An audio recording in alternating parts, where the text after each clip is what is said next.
In today's video, I'm going to teach you how to make a mutual fund watch list in Google Sheets on desktop. By the end, you'll have a clean, dynamic sheet that updates prices automatically and makes it easy to track your funds. Start by opening Google Sheets in your desktop browser and creating a new blank spreadsheet. Give it a clear name so you can find it later. In the first row, set up your headers: fund name, ticker, NAV, change, and notes. These will be the backbone of your watch list. Fund name is the plain English name you recognize. Ticker is the official trading symbol. NAV is the current price for the mutual fund.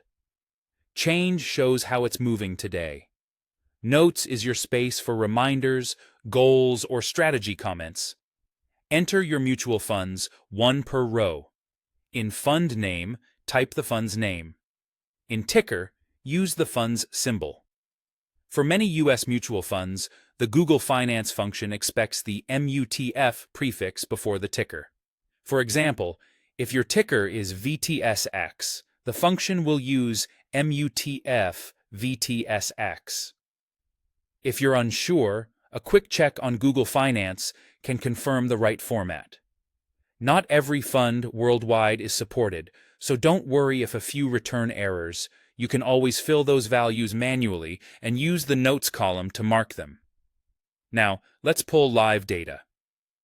Click the first empty cell in the NAV column for your top fund and enter a formula that references the ticker in the same row. For example, if your ticker is in B2, type Google Finance, MUTF, and B2, price. Press Enter, and you should see the current NAV populate.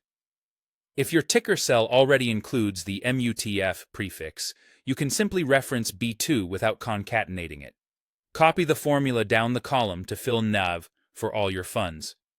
For daily movement, go to the Change column and use the attribute for percentage change. In the first change cell, type Google Finance, MUTF, and B2. Change PCT. This will return the day's percent change value for that fund. Copy it down to cover your entire list. If you see NA for any fund, it usually means the ticker or region isn't supported. Leave it for now or enter a manual note. To analyze your list quickly, apply filters. Click anywhere in the header row, open the data menu, and choose Create a Filter. Little filter icons appear on each header. Click the icon on Change to sort largest to smallest and see top movers or filter notes to view only items you're watching closely. That's it. Your watch list is ready. Add new rows anytime and the formulas will keep everything current.